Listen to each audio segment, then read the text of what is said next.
Hare Krishna, Hare Krishna, Krishna Krishna, Hare Hare, Hare Rama, Hare Rama, Rama Rama, Hare Hare.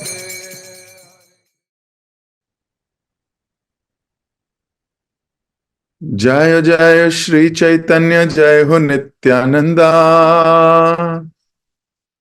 जय अद्वैत चंद्र, जय गौर भक्त वृंदा।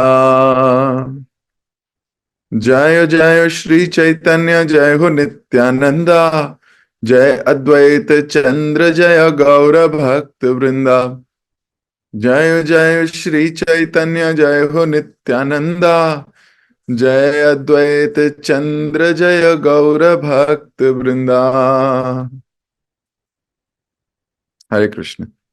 आप सभी भक्तों का एक बार फिर से बहुत बहुत हार्दिक स्वागत।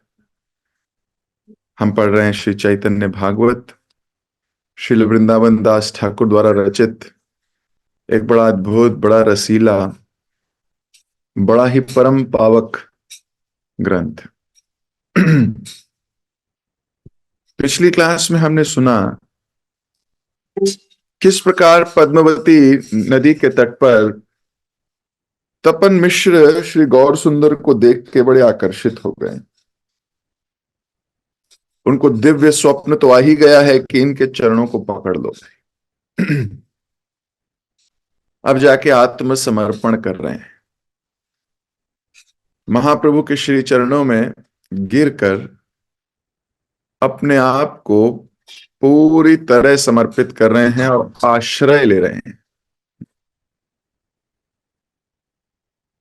इस संसार में कोई किसी भक्त का आश्रय ले ले तो उसके सौभाग्य का तो कहना ही क्या। कलह रूपी इस कलयुग में, जहां हिपोक्रेसी, डिप्लोमेसी, डुप्लिसिटी भर भर के सबके हृदयों में विराजमान है, उस कलह के युग में कोई भक्त के चरणों का आश्रय ले ले, समर्पित हो जाए, ये बहुत बड़ा और अद्भुत अद्भुत बात है। क्योंकि मन समर्पित है अपनी इंद्रियों को तुष्ट करने के लिए, इंद्रियां पूरी तरह समर्पित हैं मन को तुष्ट करने के लिए, और बुद्धि बेचारी बीच में घूम रही है इन दोनों को संतुष्ट करने के लिए।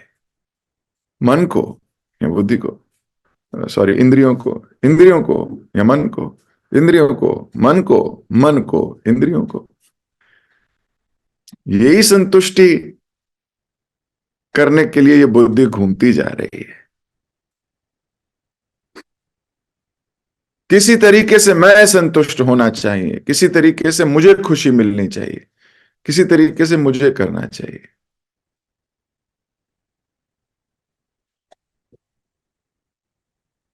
पर ऐसे युग में अगर कोई अपनी इंद्रियों और अपने मन को तोड़कर, मरोड़कर, उनके साथ जबरदस्ती कर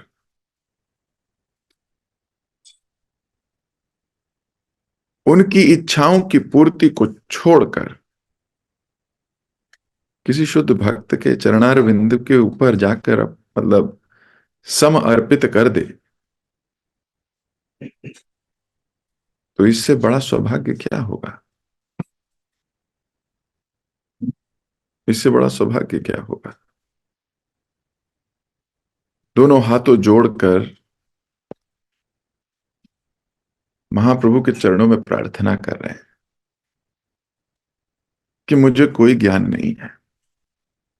क्यों? क्योंकि मुझे भौतिक ज्ञान भले ही हो, मिश्र है, तपन मिश्र, ये उपाधि तब मिलती है जब ब्राह्मणों में भी श्रेष्ठ कास्ट,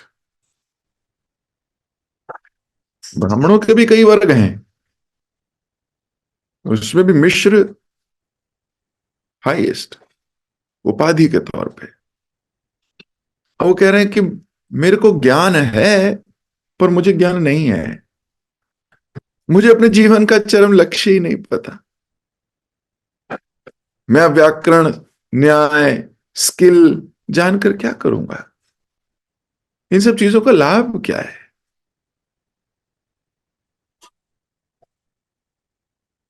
अब मान लीजिए कोई बहुत अच्छा सॉफ्टवेयर इंजीनियर है, उसको पूरी कोडिंग जबरदस्त आती है, लेकिन क्या ये कोडिंग उसको भगवत धाम ले जाएगी? क्या ये कोड उसको कृष्ण के पास तक ले जा सकता है? तो क्या लाभ है? मान लीजिए कोई मैथ्स का बहुत बड़ा प्रोफेसर है, उसे मैथ्स का सब आता है, इंटीग्रेशन, डिफरेंशिएशन, कैलकुलस, अलजेब्रा, फटाक फटाक सब। क्या ये सब उसको भगवत धाम ले जा सकता है? मान लीजिए कोई वकील है, उसको सारे आईपीसी सेक्शन, ये आईपीसी सेक्शन, ये आईपीसी, बहुत मेहनत करी, बहुत पढ़ाई करी, क्या वो पढ़ाई उसको कृष्ण के पास ले जा सकती है? नहीं ले जा सकती। इधर ये स्वीकार कर रहे हैं, मैं अत्यंत पतित हूं, दीन हूं, मुझ में कोई ज्ञान नहीं है। अब ऐसा बोल रहे हैं मुझ में कोई ज्ञान नहीं है, हालांकि ज्ञान है, लेकिन फिर तपन मिश्र क्यों बोल रहे हैं मुझ में कोई ज्ञान नहीं है? क्योंकि कोई भी आध्यात्मिक ज्ञान नहीं। आध्यात्मिकता के बारे में पता होना और आध्यात्मिकता का व्यवहार करना, ये दोनों बहुत अलग चीजें हैं। ये दोनों अलग चीजें हैं।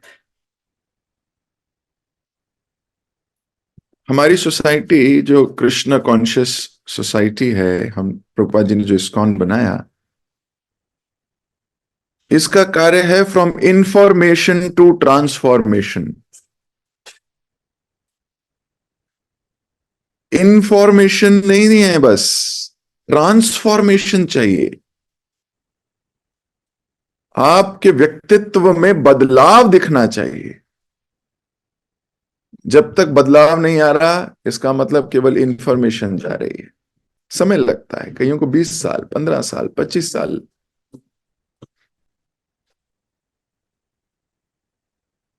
2 4 5 10 साल में कोई बदलाव नहीं आने वाला। अगर हमारा पास्ट जीवन बड़ा पतित रहा है तो। परम पूजनीय राधा गोविंद स्वामी महाराज कहते हैं, 12 बरस रहे साधु की टोली, तब समझे एक बोली।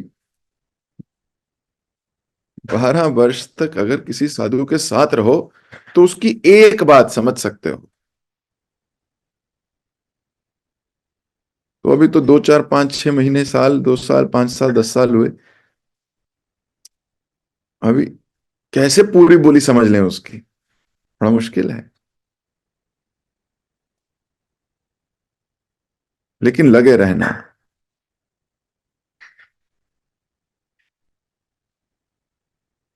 तो बोल रहे मेरा कोई ज्ञान नहीं है, मेरा चित्त भौतिक भोग, हालांकि उसमें भी नहीं है। बोल रहे हैं मेरे में कोई लालसा नहीं है, लेकिन मुझे बताइए कि मेरी आत्मा का सर्वोच्च आश्रय कौन है? ऐसे करके प्रश्न पूछा तपन मिश्र ने। आप देखोगे हर वो व्यक्ति जो भक्ति में है, वो प्रश्न पूछेगा, वो प्रश्न पूछेगा। हर व्यक्ति जो भक्ति में है, वो अपनी भक्ति की प्रगति के लिए मुझे किसका आश्रय लेना चाहिए, मुझे कैसे भक्ति करनी चाहिए, उसका इंटरेस्ट है, वो पूछेगा कैसे प्राप्त करूं। जिसको प्यार ही नहीं हुआ है उसको कोई प्रश्न ही नहीं है। हम ये नहीं कह सकते कि हमें सब कुछ आता है। ये सबसे बड़ा अज्ञान है, हमारे पास कोई प्रश्न ही नहीं है। तो अभी प्रवेश ही नहीं हुआ, अभी आप प्रवेश द्वार पे ही हो।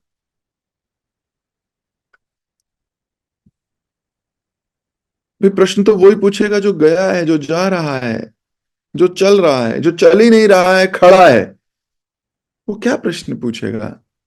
उसको जरूरत ही नहीं लग रही प्रश्न की। कई बार भक्त बोलते हैं, प्रभु जी हमारे मन में कोई प्रश्न ही नहीं आता, हमारे मन में कुछ क्वेश्चन आता ही नहीं कभी। तो मैं तो ये कह रहा हूं कि शास्त्र में जिन जिन लोगों ने प्रश्न पूछे हैं उन उनकी तरक्की हुई है।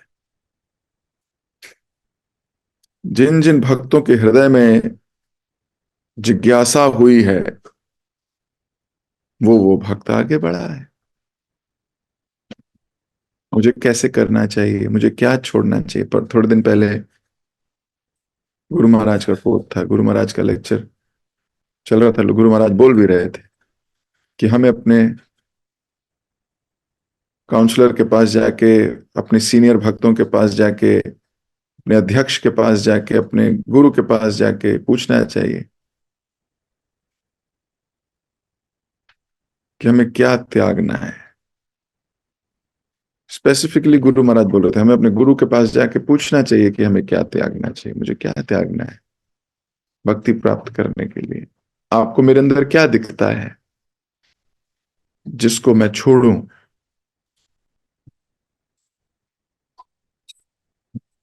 पर अगर हमें, तो प्रभु जी ये प्रश्न कभी हमारे मन में आया ही नहीं। अभी भगवान से भक्ति से प्यार नहीं हुआ है। जैसे कोई अगर फार्मर, कोई किसान फसल उगाता है तो वो बड़ा सचेत होके कहता है मैं इस फसल पे कीड़ा ना लग जाए, मैं क्या करूं। वो पूछता है एग्रीकल्चरल इंजीनियर्स से, वो पूछता है अपने वरिष्ठों से कि मैंने आलू की खेती लगाई है, इसमें कौन सा कीड़ा लग सकता है। फिर वो जाके वो वाला पेस्टिसाइड खरीद के लाएगा, फर्टिलाइजर लाएगा, इत्यादि इत्यादि। फसल बन जाएगी, स्केयर क्रो लगाएगा कि कई चिड़िया आके उसका दाना ना खा जाए, इत्यादि इत्यादि। बहुत कुछ आप देखते हो किसान लोगों को। क्यों? उनको फसल से प्यार है। प्यार है मतलब वो चाहते हैं फसल खराब ना हो, नहीं तो सारा श्रम हो जाएगा। वो भी जिज्ञासा करता है, वो भी एफर्ट करता है, और उसको ये प्रश्न निरंतर करना चाहिए क्योंकि फर्टिलाइजर्स, पेस्टिसाइड बदल रहे हैं। कोई 25-30 साल पुराना किसान 25-30 साल पुरानी दवाई बताएगा, अब तो टेक्नोलॉजी चेंज हो गई। he still needs to ask questions। तो प्रश्न बड़े इंपॉर्टेंट हैं। प्रश्न, ये प्रश्न हमें आगे लेके जाते हैं। तो प्रश्न पूछ रहे हैं जाके। स्वप्न आया था, ये नहीं आया था जाके उनको प्रश्न पूछो। स्वप्न आया था कि जाके समर्पित कर दो अपने आप को।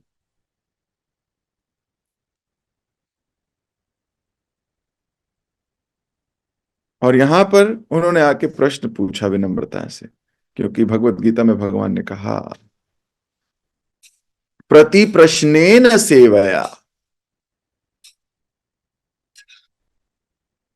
अपनी जिज्ञासा रखो विनम्रता से, उनकी सेवा करो। ज्ञानिना तत्वदर्शिना, वो तुम्हें उपदेश देगा।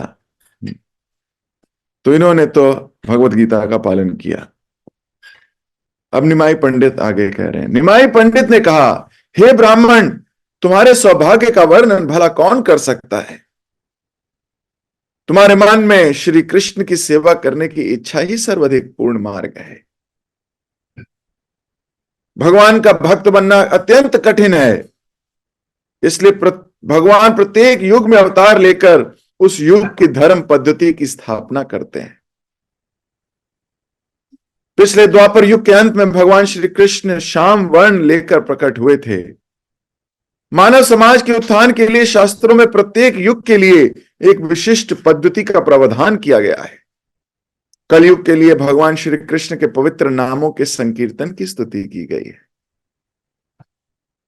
संकीर्तन की इस विधि में अन्य सब विधियों का समावेश है। कलयुग में भगवान के नाम संकीर्तन के अतिरिक्त मुक्ति का अन्य कोई मार्ग नहीं है। इसलिए व्यक्ति को चाहिए कि प्रत्येक परिस्थिति में निरंतर भगवान के नामों का जप या कीर्तन करे। तो महाप्रभु नाम स्तुति, नाम संकीर्तन की ओर तपन मिश्र को ले जा रहे हैं। मिश्र जी कृपया ध्यान पूर्वक मेरी बात सुने। कलयुग में घोर तपस्या अथवा विशाल यज्ञ करने की कोई आवश्यकता नहीं। भगवान की आराधना करने वाले व्यक्ति को सहज ही सब कार्यों में सफलता प्राप्त हो जाएगी।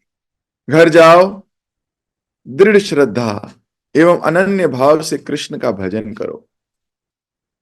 दिखावे और कपट का त्याग कर दो। भगवान के नामों का कीर्तन ही जीवन का चरम लक्ष्य तथा उसे प्राप्त करने के साधन दोनों हैं। कलह और कपट के इस युग में श्री कृष्ण के एक नामों के अतिरिक्त मुक्ति का कोई और साधन नहीं है।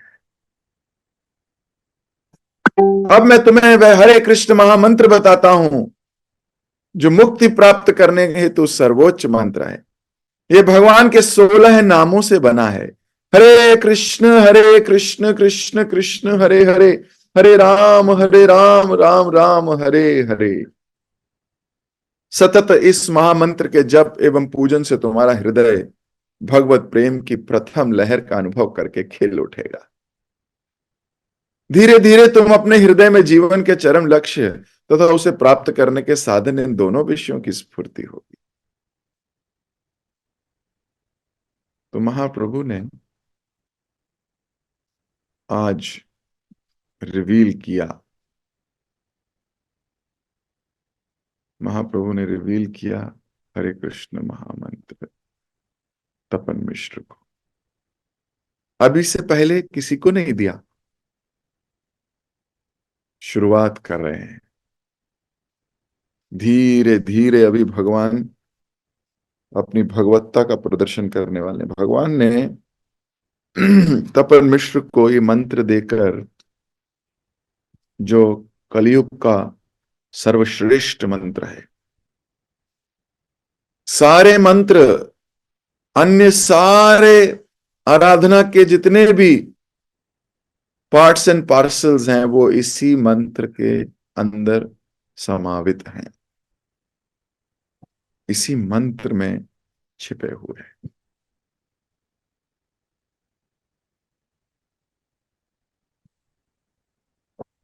महाप्रभु ने कहा कपट और दिखावे को त्याग दो।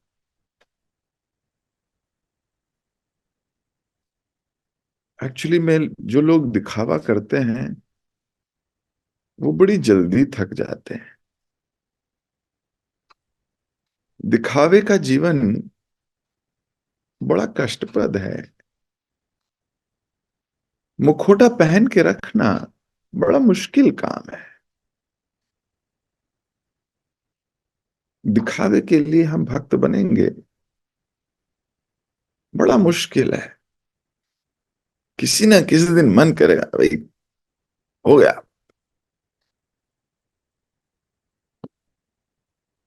माला मेरे से नहीं होती। माला भक्तों के बीच में बैठ के माला तो कर लेंगे, तो बड़ी मुश्किल से दिखावट करने के लिए कि भाई मैं कर रहा हूं, अंदर से मन नहीं है करने का, जप करने का, भजन करने का। स्टार्टिंग के डेज में होता है, लेकिन धीरे धीरे अगर इस मन को शुद्ध कर लिया हमने। और यहां महाप्रभु क्या कह रहे हैं, लक्ष्य भी यही है, प्रोसेस भी यही है। अगर आपने सुना हो ध्यान से, महाप्रभु लिख रहे हैं, पढ़िए। भगवान के नामों का कीर्तन जीवन का चरम लक्ष्य तथा उसे प्राप्त करने का साधन दोनों है, दोनों है। तो यही लक्ष्य है और यही साधन है। कितनी बड़ी बात है। इसका मतलब हम साधन के साथ लक्ष्य को लेके ही चल रहे हैं, या लक्ष्य के साथ साधन को लेके चल रहे हैं। ऐसा दुर्लभ संयोग है।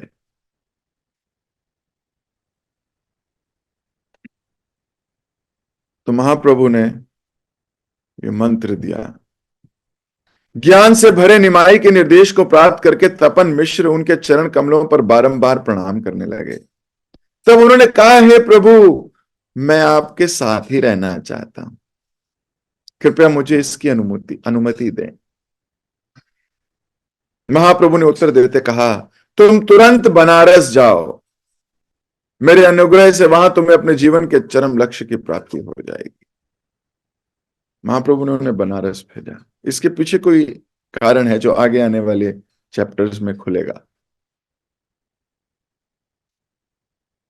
अधूरा ज्ञान खतरनाक हो सकता है। मान लो आपको तपन मिश्र को बनारस जाने को कहा, मुझे भी बनारस जाना चाहिए, दिस इज रॉन्ग। महाप्रभु का कोई उद्देश्य है। अभी तपन मिश्र को वो कुछ सिखाना चाहते हैं। फिर महाप्रभु स्वयं बनारस भी जाएंगे एक दिन आने वाले समय में। यह कहकर महाप्रभु ने तपन मिश्र का गाढ़ लिंगन किया और उनके चित्त को एक अवर्णनीय सुख से ओतप्रोत कर दिया। जिस समय महाप्रभु वहां से निकल रहे थे, उस समय तपन मिश्र ने उनके चरण कमल पकड़ लिए और पिछली रात देखे स्वप्ने का वृत्तांत कह सुनाया। महाप्रभु ने ये सुनकर कहा, ध्यान रखना कि तुम उस सपने की बात कभी किसी से नहीं कहोगे। नवदीप लौटकर निमाई ने अपनी माता के चरण कमलों में प्रणाम किया। तो अभी पद्मावती नदी के तट पर तपन मिश्र को उपदेश दिया है। ये संसार में तब कितने खूबसूरत लोग थे। आप सोचिए, तपन मिश्र तुरंत मान गए हरे कृष्ण महामंत्र का कीर्तन करने के लिए। तुरंत मान गए बनारस भी जाने के लिए। अपना घर बार छोड़ के बनारस जा रहे हैं। ये विनम्रता कहां से आ गई? तपन मिश्र ने, अगर कलियुगी और अगर शुद्ध मन नहीं होता तो तपन मिश्र ये पूछ सकते थे, आप करते हो क्या माला? अभी तो महाप्रभु शिक्षक बन के बैठे हैं, अभी तो भक्त के रूप में आए नहीं। आज के कलियुगी हृदय में कलमश लिए लोग क्या बोलेंगे?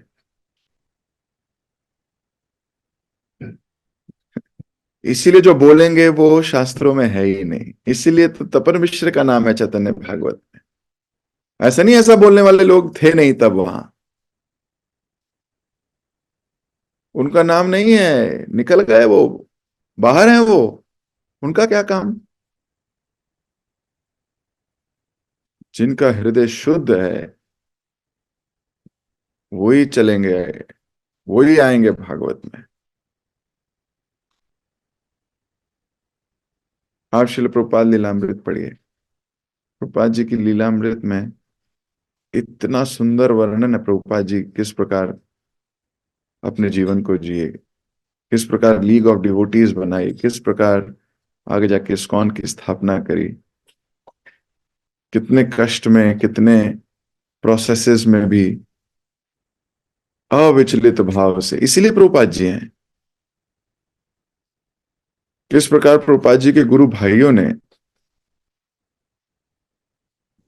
प्रभुपाद जी के गुरु भाइयों ने कहा, अरे अपना ही चला रहा है, ये तो अपने लिए अपना अपना ही करे जा रहा है, इसने अपनी मूवमेंट बना ली है, इत्यादि इत्यादि। प्रभुपाद जी के गुरु भाइयों ने काफी कुछ कहा। प्रभुपाद जी लगे रहे अपने गुरु के आशीर्वाद से। That is very important. अपने गुरु का आशीर्वाद होना बड़ा जरूरी है। We have to keep doing, keep doing. खैर किसी और दिन इस पर चर्चा करूंगा, बड़ी डीप रियलाइजेशंस हैं। तो जो आज के जमाने में दूषित मानसिकता हम सब की है, हम सबके हृदय में, कलयुग प्राणी हैं, कलयुग में जन्म लिया है। मैं अपनी तो गारंटी कह सकता हूं, आप सबकी तो नहीं, कि अभी तो हृदय में बहुत कल्मश भरे रहते हैं, कलयुग है। लेकिन तपन मिश्र के मन में कोई ऐसा प्रश्न नहीं, वो तो चुपचाप उठे और चल पड़े।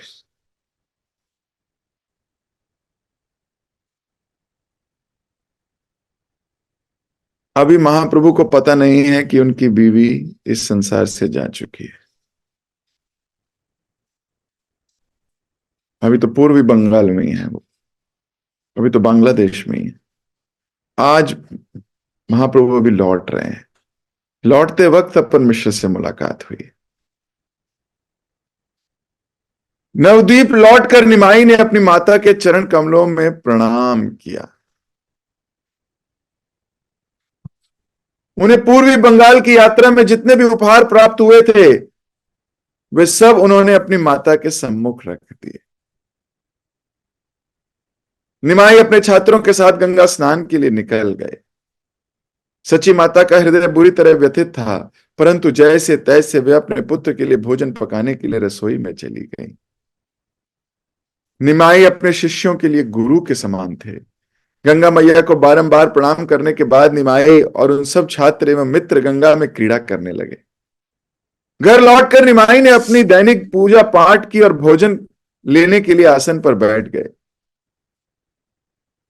सुखपूर्वक भोजन करने के बाद वे अपने मंदिर कक्ष में गए। लंबे समय बाद निमाई को घर लौटा देखकर उनके अनेक मित्र एवं संबंधी उनसे मिलने के लिए आने लगे। उन सबसे घिरे निमाई पूर्वी बंगाल के लोगों की अजीबोगरीब आदतों की नकल उड़ाते हुए हास परिहास करने लगे। ये देखकर आए सब लोग हंसने लगे, परंतु किसी ने भी लक्ष्मी देवी के परलोक गमन की चर्चा नहीं की। सब जानते थे कि इससे निमाई को गहरा धक्का लगेगा। कुछ समय पश्चात वे सब अपने घर लौट गए और निमाई हंसी मजाक भरी अपनी चर्चाओं पर विचार करते हुए पान चबाने लगे। शची माता जानबूझकर निमाई के पास नहीं आ रही थी, अपने कमरे में ही बैठी रही। जब निमाई अपनी मां से मिलने के लिए आए तो उन्होंने उनके चेहरे पर छाए शोक और पीड़ा के बादलों को देखा। मधुर एवं शांत स्वर में उन्होंने कहा, मां, क्या बात है, बहुत दुखी लग रही हो। मैं अपनी यात्रा से स्वस्थ और सुखी लौट आया हूं, तुम्हें तो प्रसन्न होना चाहिए। निमाई के शब्दों ने शची माता की वेदना को कई गुना बढ़ा दिया। वे ऊपर से शांत थी, पर उनका अंतःकरण रो रहा था। तब निमाई ने उनसे कहा, मां, मैं सबको जानता हूं। चलो बताओ, क्या हुआ था तुम्हारी बहू को।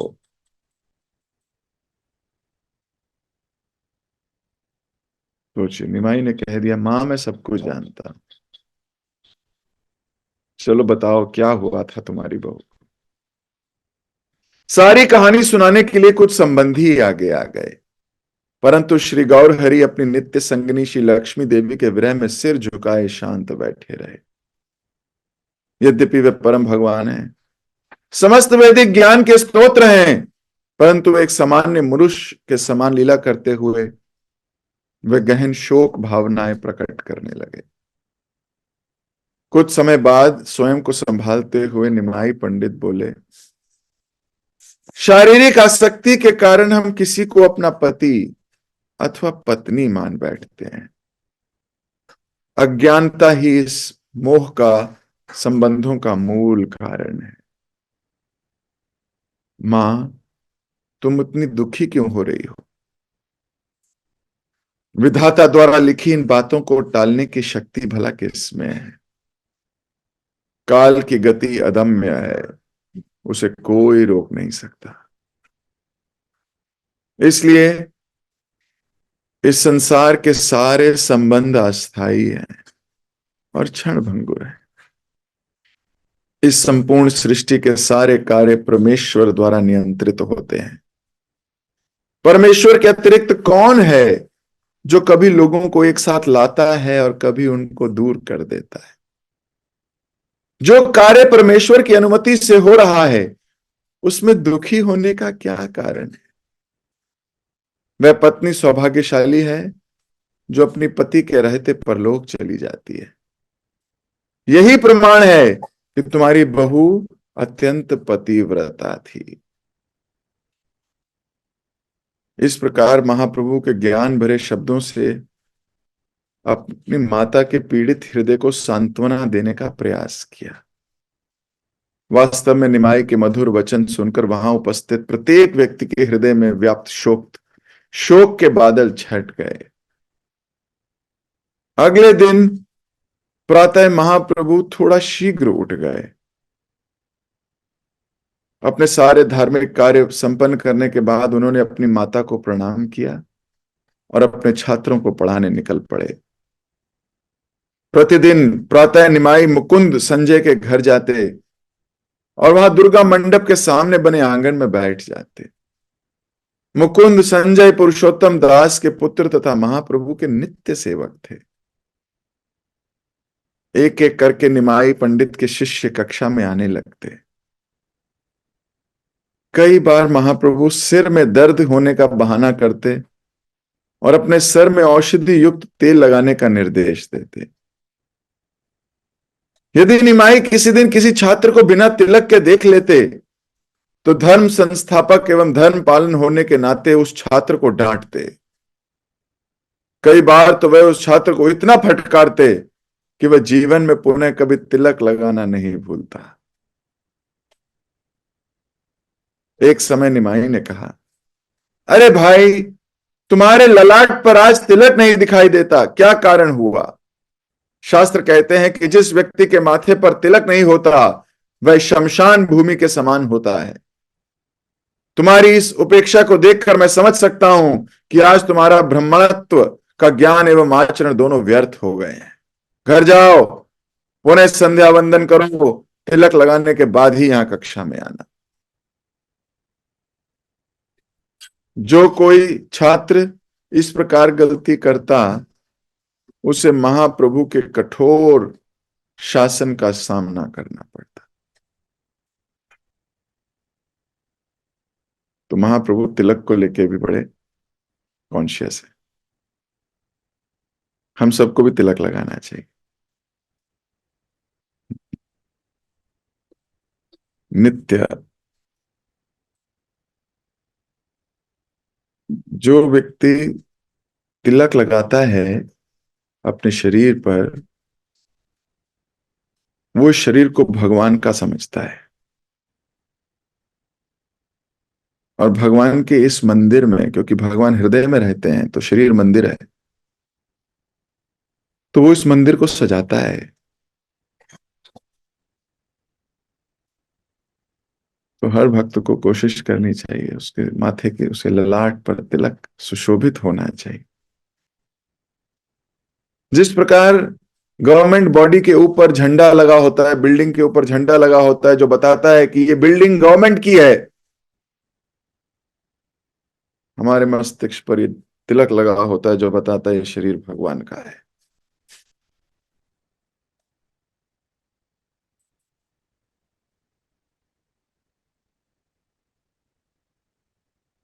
तो एटलीस्ट कोशिश करनी चाहिए क्लास में तिलक लगा के बैठे, है ना। फिजिकली जब किसी भक्त से मिलने जाओ हमेशा तिलक धारण किया होना चाहिए, यही कोशिश होनी चाहिए। तो मैं अपनी वाणी को दे रहा हूं यही विराम। महाप्रभु अपने शासन से, अपने आदेश से, अपनी कठोरता से हमें भक्ति की विधियों को पालन करना सिखाएंगे और सिखा रहे हैं। तो अभी हम यहीं पर विराम देंगे, आपसे फिर मुलाकात होगी। जगत गुरु श्रील प्रभुपाद की जय, श्री चैतन्य भागवत की जय, श्री वृंदावन दास ठाकुर की जय।